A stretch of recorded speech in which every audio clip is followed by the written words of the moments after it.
गुरुर्ब्रह्मा गुरुर्विष्णू गुरुर्देव महेश्वरा सद्गुरु साक्षात परब्रह्म तस्मै श्री सद्गुरुवे नमः। जय जय रघुवीर समर्थ। सद्गुरु चरणांना नतमस्तक होऊन आपण या निरूपणास सुरुवात करूया। या शुभ्र सकाळच्या वातावरणामध्ये सर्व मायबाप सज्जनांचं स्वागत आहे।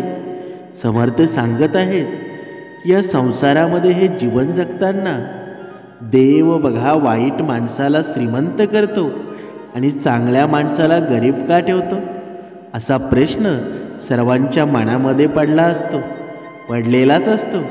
पण कधी कधी वाईट होत असताना तेव्हा आपण देवाला दोष देऊ लागतो।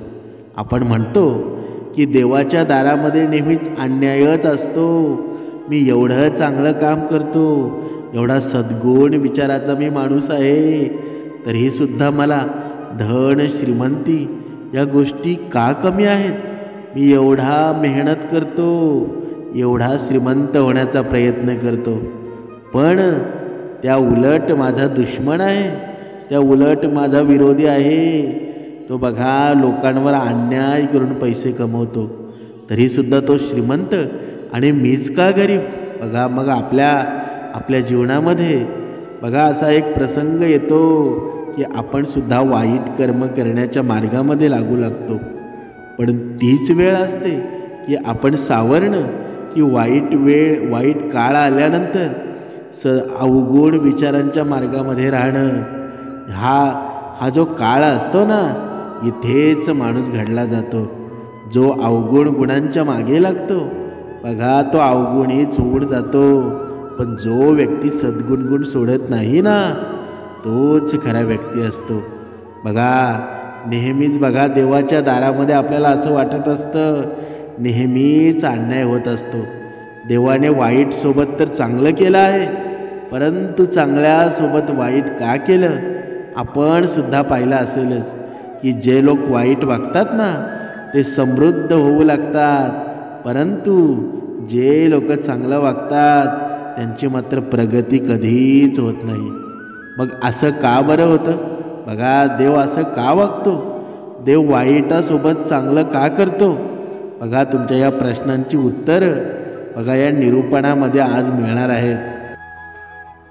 एकदा माता लक्ष्मीने भगवान नारायणाला प्रश्न केला होता की हे भगवान, वाईटाचं वाईट कशा प्रकारे होतं आणि सुखी राहण्यासाठी बघा कोणता मार्ग निवडावा? लोक तर म्हणतात की तुम्ही जो वाईट वागतो त्याचं नेहमी वाईटच करता आणि जो चांगला वागतो त्याच्यासोबत नेहमी चांगलं वागता, परंतु असं उलट का घडत आहे? तेव्हा भगवान हसून म्हणाले, देवी माझ्या लीलेला समजणं खूप अवघड आहे। चल मी तुला पृथ्वी लोकावर घेऊन चलतो, तिकडे गेल्यावर तुला सर्व काही अगदी स्पष्टपणे समजून येईल। बघा माता लक्ष्मी आणि भगवान नारायण एका गरीब जोड्याचं रूप धारण करतात आणि एका श्रीमंत माणसाच्या घरी जातात। बघा लक्ष देऊन ऐका, कारण या कथेमध्ये या निरूपणामध्ये जीवनाचं सार आहे ना, ते सर्वांना प्यायला भेटणार आहे।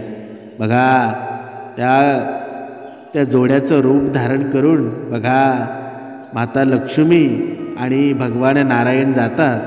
बघा एका श्रीमंत माणसाच्या त्या घरी जातात। संध्याकाळची वेळ होती आणि सूर्यास्त होणार होता। बघा भगवान नारायणाने त्या माणसाला विचारलं की आम्ही तुमच्या घरी राहू शकतो का? तेव्हा त्या श्रीमंत माणसानं त्यांना त्यांच्या घरात राहू तर दिलं, परंतु तो माणूस खूपच असभ्य होता। त्यांनी लक्ष्मी नारायणाला घरात थांबण्यासाठी जागा तर दिली, परंतु ज्या खोल्यांमध्ये पाहुणे लोक राहायचे त्या खोल्यांमध्ये राहण्यास त्यांनी लक्ष्मी नारायणाला मनाई केली। आणि त्याचबरोबर त्या श्रीमंत माणसाने लक्ष्मी नारायणाला जेवणासाठी सुद्धा विचारलं नाही। त्यांनी त्यांना एक आडगळीची खोली राहण्यासाठी दिली। त्या आडगळीच्या खोलीमध्ये लक्ष्मी नारायण राहिले आणि त्याच आडगळीच्या खोलीत लक्ष्मण नारायणाने त्यांचं अंथरूण टाकलं. बघा, भगवान नारायणांनी जर ठरवलं असतं तर त्या अडगळीच्या खोळीला सुद्धा त्यांनी राजमहल बनवून टाकलं असतं. परंतु त्यांना तर माता लक्ष्मीच्या शंकेचं निरसन करायचं होतं. म्हणून बघा, त्या लादीवर झोपी गेले आणि काही वेळानंतर भगवान नारायणांना त्या खोळीच्या भिंतीमध्ये एक छिद्र दिसलं. बघा, भगवान नारायण यांनी त्या छिद्राला ठीक केलं आणि माता लक्ष्मीला ही गोष्ट आवडली नाही. ती म्हणू लागली, हे भगवंत, हे तुम्ही काय केलं? या दुष्ट असभ्य या कंजूस माणसाच्या भिंतीला तुम्ही ठीक का केलं, ज्यानं आपल्याला पाहुण्यांच्या खोलीत न थांबवता या अडगलीच्या खोलीमध्ये थांबवलं आहे, ज्यानं आपल्याला साधं जेवणसुद्धा विचारलं नाही. जर तुम्हाला मदतच करायची होती ना, तर एखाद्या गरिबाची करायची, या श्रीमंत कंजूसाची का केलीस? बघा, तेव्हा भगवान नारायण म्हणतात, हे देवी, काही गोष्टी जशा दिसतात तशा त्या अजिबातच नसतात. बघा, इथे समर्थ सांगत आहेत की बघा, मनुष्य आहे ना, त्याच्या डोळ्यांनी बघा, लांब असलेला निसर्ग असतो ना, त्याच्या डोळ्यांनी सुंदरच दिसतो. पण जेव्हा त्या निसर्गाच्या जवळ जातो, त्या गंतव्यस्थळाच्या जवळ जातो, तर त्या निसर्गामध्ये दगडधोंडेच असतात. म्हणून डोळ्यांनी सगळ्या दिसणाऱ्या गोष्टी असतात ना, त्या खऱ्याच असतात अशा नाही, त्या खोट्यासुद्धा असू शकतात. म्हणून कोणत्याही गोष्टीचं, कोणत्याही शंकेचं निरसन करणं ही काळाची गरज आहे. म्हणून बघा, तेव्हा भगवान नारायण म्हणतात, हे देवी, काही गोष्टी जशा दिसतात ना तशा त्या नसतातच. आपण या माणसाजवळ थांबलोय म्हणजे इतकं करणं तर आपल्याला कर्तव्यच आहे ना. त्याची ती भिंत इथं तुटली होती, तिला मी ठीक केलं आहे, याच्यामध्ये वाईट काय आहे? बघा, माता लक्ष्मी रात्रभर त्या माणसाला वाईट साईट बोलत राहिली. सकाळ झाली तर दोघेही ते बघा घर सोडून पुढच्या वाटेला लागले. पुन्हा संध्याकाळ झाली आणि माता लक्ष्मी आणि भगवान नारायण हे एका गरीब आणि भगवान नारायण बघा त्या गरीब माणसाच्या घरी थांबले. ते एक घर गरीब शेतकऱ्याचं होतं आणि शेतकरी त्याच्या बायकोला पाहिलं की कोणीतरी अनोळखी व्यक्ती त्याच्या घरी आले आहेत. बघा, तर त्यांना पाहून त्यांनी त्या अनोळखी जोडप्याचं खूप चांगल्या पद्धतीने स्वागत केलं. त्यांच्याकडे जे काही जेवण होतं ते त्यांनी माता लक्ष्मी आणि भगवान नारायण यांना खाऊ घातलं. जेव्हा झोपण्याची वेळ आली तेव्हा शेतकऱ्यानं त्याची चारपाई आणि अंथरूण माता लक्ष्मी आणि भगवान नारायणांना दिलं. त्या बिचाऱ्या शेतकऱ्याच्या घरामध्ये एकच चारपाई होती आणि एकच अंथरूणसुद्धा होतं. शेतकरी आणि त्याची बायको जमिनीवर झोपले. माता लक्ष्मी त्या शेतकऱ्याचा पाहुणचार पाहून खूपच प्रसन्न झाली. त्यांनी पूर्ण रात्र शांततेने घालवली आणि सकाळी जेव्हा ते उठले तेव्हा त्यांना दिसलं शेतकरी व त्याची बायको रडत आहे. त्याची गाय मेली होती. ते पाहून माता लक्ष्मीला खूपच वाईट वाटलं. माता लक्ष्मी विचार करू लागली की किती चांगली माणसं आहेत आणि त्यांचं घर या गायीच्या दुधावरच चालत होतं आणि ती सुद्धा आता मेली होती. बघा, आता माता लक्ष्मी देवावर खूप जास्त नाराज झाली आणि बोलू लागली, तुम्ही हे काय केलं? या गरीब शेतकऱ्याची गाय का मारलीत? यानं आपल्याला राहण्यासाठी आसरा दिला आणि स्वतः मात्र जमिनीवर झोपून गेला. आपल्याला चार पायीवर झोपवलं. जेवायला त्यांच्याकडे जे काही अन्न होतं ते सुद्धा आपल्याला दिलं आणि तो श्रीमंत माणूस आपल्यासोबत भिकाऱ्यासारखा वागला. त्याच्या घराची तुटलेली भिंत तुम्ही ठीक केलीत, हा कुठला न्याय आहे? बघा, तेव्हा भगवान म्हणतात, हे देवी, यामध्ये नाराज होण्यासारखं असं काहीच नाही. मी तेच केलं आहे जे योग्य आहे आणि जे न्यायाला धरून आहे.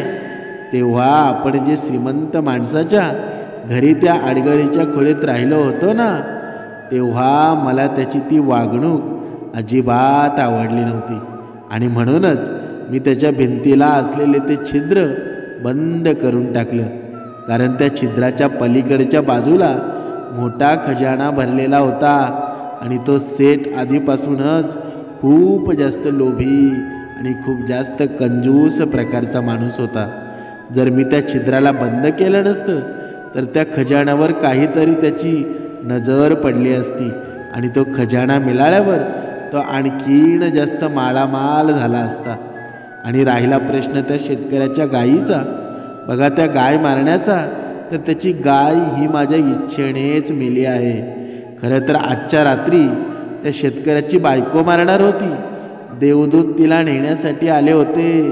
मी शेतकऱ्याची बायको आणि शेतकऱ्याची वागणूक पाहून त्या देवदूतांना सांगितलं की तुम्ही शेतकऱ्याच्या बायकोला नेऊ नका, तर त्या गायीला घेऊन जा, कारण मला त्या गायीचा देखील उद्धार करायचा होता. आपण सायंकाळी त्या गायीचं दूध प्यालो होतो, त्यामुळे त्या गायीचा उद्धार झाला होता. ती गाय आता पशुयोनीला त्यागून वैकुंठामध्ये एक देवी बनून आपल्यासोबत राहणार आहे. त्या आडगलीच्या खोळीच्या मागे जो खजाना आहे तो काही दिवसानंतर या शेतकऱ्याला मिळणार आहे. जेव्हा हा शेतकरी त्या श्रीमंत माणसाच्या घरी मोलमजुरी करण्यासाठी जाईल ना, देवाचं बोलणं माता लक्ष्मीला अगदी व्यवस्थित समजलं होतं. भगवान सगळ्यांसोबत न्याय करत असतो. काही कामं जशी दिसतात, खरं तर ती तशी नसतातच. ती दिसायला जरी खूप विचित्र असली तरी त्याचा परिणाम हा खूप चांगला होत असतो. आता वेळ होती माता लक्ष्मीच्या दुसऱ्या प्रश्नाचं उत्तर द्यायची. बघा की सुखाचा योग्य मार्ग कोणता.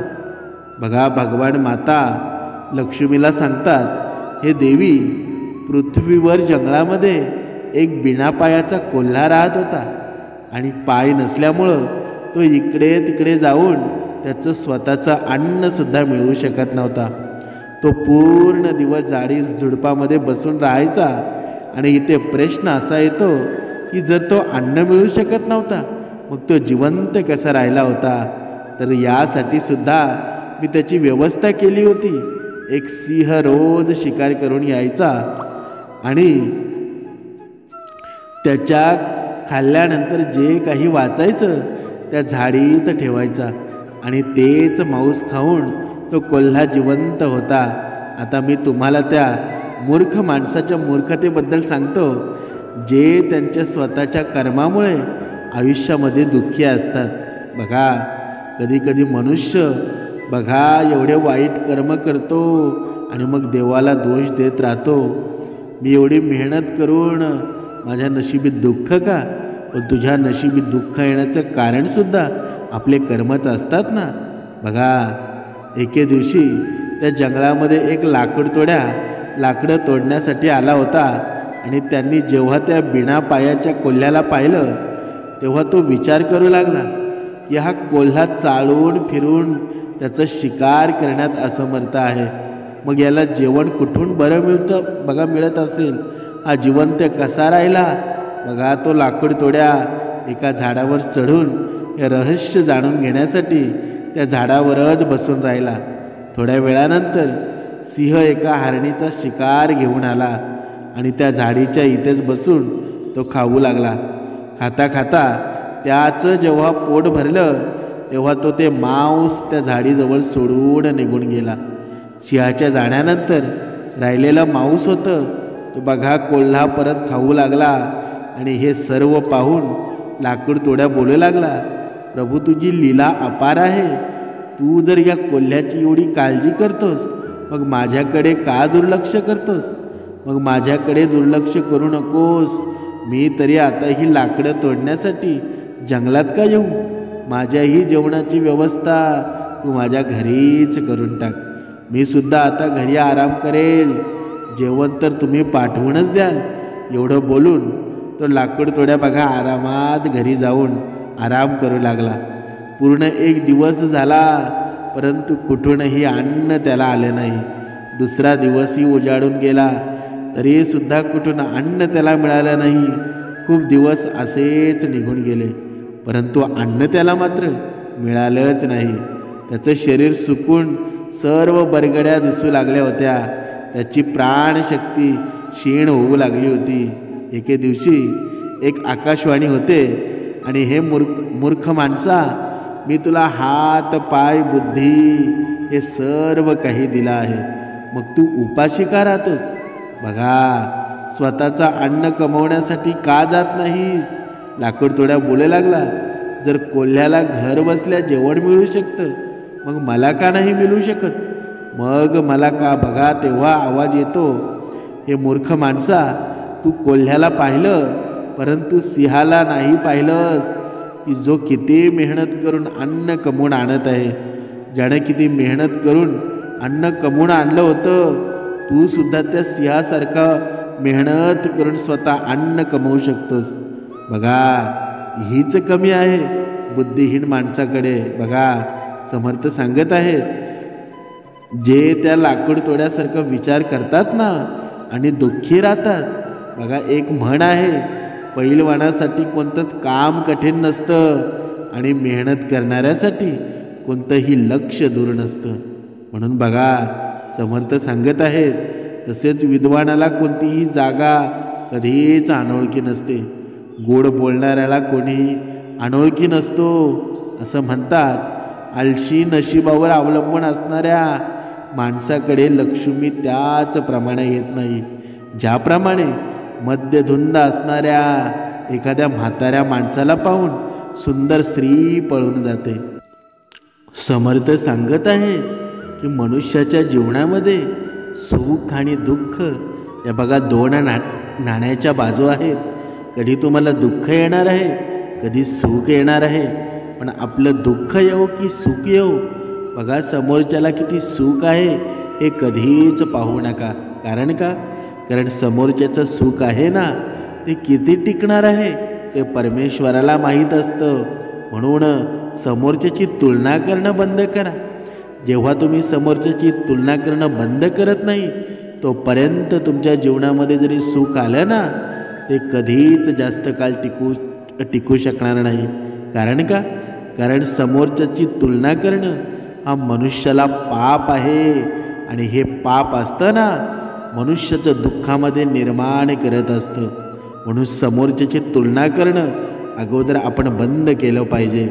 आणि वैखरीमध्ये काय बोलावं हे जेव्हा माणसाला कळेल ना, तेव्हा भरपूर बघा दुःख निर्माण झालेले असतील ना, त्यांच्यावर बघा उत्तर आपोआप मिळून जाईल. पण मनुष्याचा मृत्यू जवळ येतो तरी काय वैखरीतून बोलावं हे कळत नाही. म्हणून समर्थांनी सांगितलेलं आहे, स्वतःचा आनंद असतो ना, तो दुसऱ्यावर अवलंबून कधीच ठेवू नका. कारण नाहीतर नेहमीच गुलाम बनून जगावं लागेल. आणि या जीवनामध्ये प्रत्येक माणसाचं असंच झालं आहे की स्वतःचा आनंद असतो, स्वतःचं सुख असतो, आपण नुसता दुसऱ्यावर लादलं जातो. त्याच्या जीवनात जर व्यवस्थित झालं तर मला सुख मिळेल, त्याच्या जीवनात जर वाईट झालं तर मला सुख मिळेल, असं आपलं चालू आहे. म्हणून समर्थांनी सांगितलं आहे, कधी कधी मनुष्याच्या जीवनामध्ये बघा आपला दुश्मन असतो, आपला विरोधी असतो, त्याच्यासोबत जर वाईट झालं ना तर माणसाला आनंद निर्माण होतो, त्याच्या चेहऱ्यावर आनंद येतो.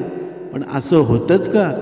जोपर्यंत आपलं दुसऱ्याचं वाईट बघण्याची वृत्ती जात नाही, जोपर्यंत आपण दुसऱ्याचं बघा आपला दुश्मन असो किंवा विरोधी असो त्याचं वाईट बघणं म्हणजे पाप आहे. बघा, त्याचे भोग असतील, त्याचे कर्म असतील, ते त्याच्यासोबत राहतील. पण आपण त्याचं वाईट बघणं किंवा आपण त्याचं वाईट करणं हे चुकीचंच आहे ना. आपला दुश्मन असो की मित्र असो त्याचं चांगलंच व्हावं ही मनोकामना आणि ही वृत्ती ज्याच्या मनामध्ये असते ना, भगवंत त्याचं कधीच वाईट करत नाही. तुमच्या जीवनामध्ये सुख नक्कीच येणार आहे आणि तुम्ही जी मेहनत करताय ना तिला नक्कीच दाद मिळणार आहे. पण काही वेळ काळ यावा लागतो आणि वेळेच्या आणि काळाच्या अगोदर कोणतीच गोष्ट घडत नाही. पण मनुष्याला एवढी घाई झालेली असते की अगोदर मात्र वैखरीमध्ये प्रेम निर्माण करत नाही अंतरात्म्यामध्ये भगवंत जागृत करत नाही, पण त्याला या निरर्थक गोष्टी, बघा ज्या गोष्टींचा नाश होणार आहे त्याच्यामध्ये जास्त रस असतो. म्हणून माणूस दुःखी का होतो? त्याला हे एकमेव कारण आहे. आणि लगेच दुःखी झाल्यानंतर लगेच बघा भगवंताला दोष देण्यामध्ये लगेच तो तयार असतो. पण तो विचार करत नाही की मी दुःखी का झालो, याचं उत्तर त्याला लगेच मिळतं. पण तो उत्तर शोधण्याच्या मार्गामध्ये असतो का? तर कधीच नसतो. म्हणून समर्थांनी सांगितलेलं आहे की खऱ्या व्यक्तीला नेहमीच खोट्या व्यक्तीपेक्षा जास्त सफाई द्यावी लागते. असं का होतं? कारण तो खरा असतो, पण त्याने जो खरा असतो ना त्याने जास्त सफाई देत राहू नका. कारण या वैखरीमधून गेलेले शब्द असतात ना, बघा ते जरी आपण किती खरे बोललो तरी ते जो वाईट माणूस असतो, खोटा माणूस असतो, बघा जो बुद्धिहीन माणूस असतो ना, त्याच्या पुढे तुम्ही कितीही खरं बोला त्याचा काहीही फायदा होणार नाही. पण तुम्ही खरे आहात ना, तुमचं आचरण सांगत असतं, तुमचं वागणं सांगत असतं, तुमची वैखरी सांगत असते की तुम्ही किती खरे आहात. तुम्ही स्वतः सांगू नका की मी एवढा मोठा आहे, मी एवढा सद्गुण विचारी माणूस आहे. जो तसा असतो ना त्याचं वागणं सांगत असतं. म्हणून समर्थांनी पुढे सांगितलं आहे, जो धोकेबाज मनुष्य असतो ना, बघा तो नेहमी स्वतःची तारीफ करत असतो. बघा तो म्हणत असतो, माझ्यावर तुझा भरोसा नाही का? बघा असं बोलून कितीतरी लोकांना तो धोका देत असतो. आणि यामध्ये मनुष्य बघा फसला जातो.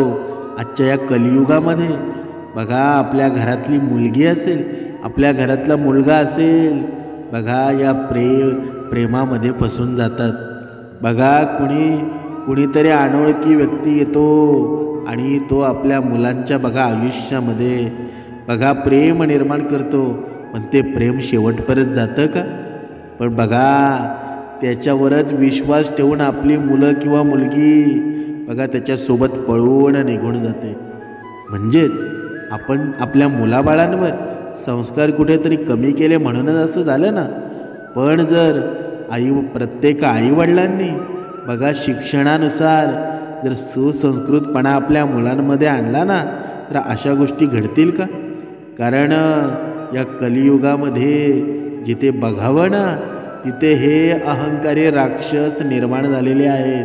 आणि यांना आळा घालण्यासाठी फक्त आईवडिलांचं काम आहे. आपल्या मुलांना शिक्षणासोबत सुसंस्कृत बनवायला हवं.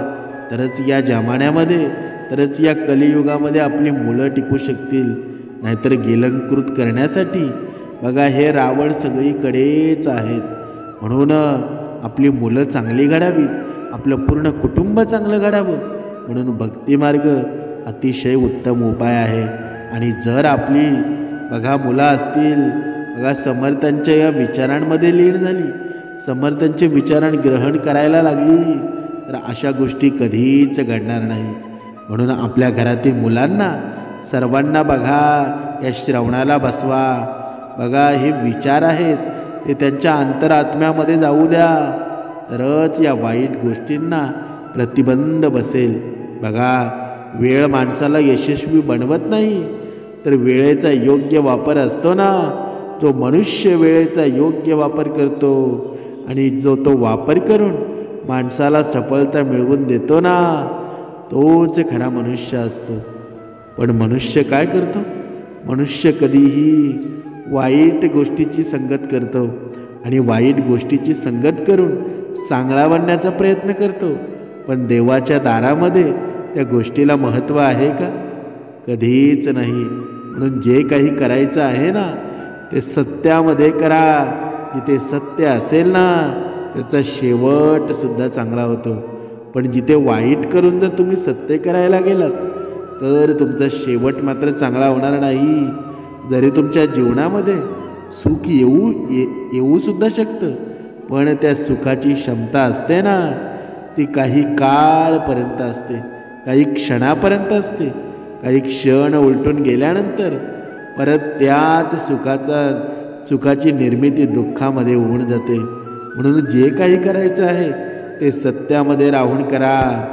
समर्थांनी पुढे सांगितलं आहे की बघा, कधी कधी चांगला माणूस असतो ना, त्याच्या जीवनामध्ये दुःख येण्याचं कारण म्हणजे काय? कारण तो सर्वांच्या चेहऱ्यावर सुख निर्माण करण्याचा प्रयत्न करत असतो. बघा, सर्वांनी पुढे जावं असं त्याला वाटत असतं, पण सर्वांच्या चेहऱ्यावर सुख निर्माण करण्याच्या नादामध्ये स्वतःच्या जीवनामध्ये दुःख कधी येऊन जातं ना, त्याचं त्यालाच कळत नाही आणि मग तो आयुष्यामध्ये एकटा पडून जातो. म्हणून प्रत्येक चांगल्या व्यक्तीने, प्रत्येक सद्गुण मनुष्याने एक गोष्ट लक्षात ठेवायला हवी. हे माणसाचं जीवन आहे, हे कलियुग आहे. या कलियुगामध्ये ज्या काही गोष्टी घडणार आहेत ना, त्यांना आपण थांबवू शकत नाही, फक्त प्रयत्न करू शकतो.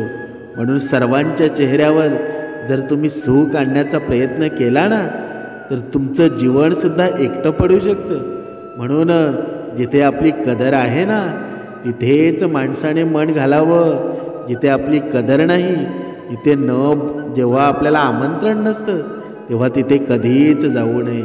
कारण जेव्हा आपण अशा ठिकाणी जातो, तेव्हा आपला मान सन्मानसुद्धा कमी होतो आणि आपल्याला इज्जतसुद्धा राहत नाही. म्हणून समर्थ सांगत आहेत, कारण कधी कधी चांगल्या गोष्टी माणूस करायला जातो, पण तिथे कधी वाईट होऊन जातं ना, हे स्वतःलाच कळत नाही. पण समर्थांनी पुढे सुद्धा एक स्पष्ट केलेलं आहे की जो खरा व्यक्ती असतो ना, त्या खऱ्या व्यक्तीचा शेवटसुद्धा खराच होत असतो. त्याच्यामध्ये वाईट एकदा घडेल, पण सुख आणणाऱ्या गोष्टी असतात त्या भरपूर वेळा येऊन जातात. कारण का? कारण ते न्हाणं खणखणीत वाजणारं असतं. त्याला कुठेही टाका, ते बघा, ते झळाळणारच असतं. बघा, आपण हे जीवन जगत असताना आपण बघा मनातल्या मनामध्ये एक गोष्ट म्हणत असतो की बघा, माझ्याजवळ माझे नातेवाईक आहेत, माझा कुटुंब आहे, माझा मित्रपरिवार आहे, तो मला सतत त्रास देत असतो. बघा, त्यांना माझा त्रास कळत नाही. पण समर्थ सांगत आहेत की कोणी काहीही बोललं तरी तुम्ही स्वतःला शांत ठेवा. जरी तुमचा दुश्मन असेल, तुम्हाला त्रास देत असेल, तरी त्याच्या तोंडाशी तोंड तुम्ही लावू नका. तुम्ही स्वतःला शांत ठेवाल ना. कारण बघा, ऊन कितीही कडक असला ना, तरीही समुद्र तो कधीच आटवू शकत नाही. बघा, तुम्ही तुमच्या ध्येयाकडे लक्ष द्या. तुमचं ध्येय काय आहे ना, त्या अगोदर तुमच्या लक्षात यायला हवं. जर तुम्ही दुसऱ्याच्या तोंडाला तोंड देत राहिलात, त्याला विरोध करत राहिलात, त्याच्याशी भांडत करत राहिलात, त्याच्याशी वाद करत राहिलात, तर तुमचं ध्येय कधीच पूर्ण होणार नाही आणि उलट तुम्ही दुःखाकडे ओढले जाल. म्हणून समर्थांनी सांगितलं आहे, बघा, समुद्र एवढा विशाळ आहे ना, तुम्ही समुद्रात प्रमाणेच आहात. मग ते ऊन कितीही पडलं तरी ते समुद्राला आटवू शकेल का? तर कधीच आटवू शकणार नाही. म्हणून आपण अगोदर निश्चित करावं की आपण ऊन आहोत की आपण समुद्र आहोत. म्हणजेच तेव्हा तुम्हाला सर्व प्रश्नांची उत्तरं मिळून जातील. जोपर्यंत आपण देवाला दोष देत राहू ना, तोपर्यंत आपल्या जीवनामध्ये कधीच सुख निर्माण होणार नाही. कधीच आपलं ध्येय जोपर्यंत गाठलं जात नाही, तोपर्यंत आपलं लक्ष कुठेच केंद्रित करू नका. आपल्याबद्दल कोणी काय म्हणतं त्याचा विचार तुम्ही करू नका. कारण या जगामध्ये बघा, तुम्ही कितीही चांगलं काम करा, कितीही चांगलं काम केलं तरी त्याच्यावर बोट ठेवणारे लोक असतातच ना. म्हणून आपलं जे आहे ना, ते चांगलंच आहे हे समजून आपल्या ध्येयाकडे लक्ष केंद्रित करा.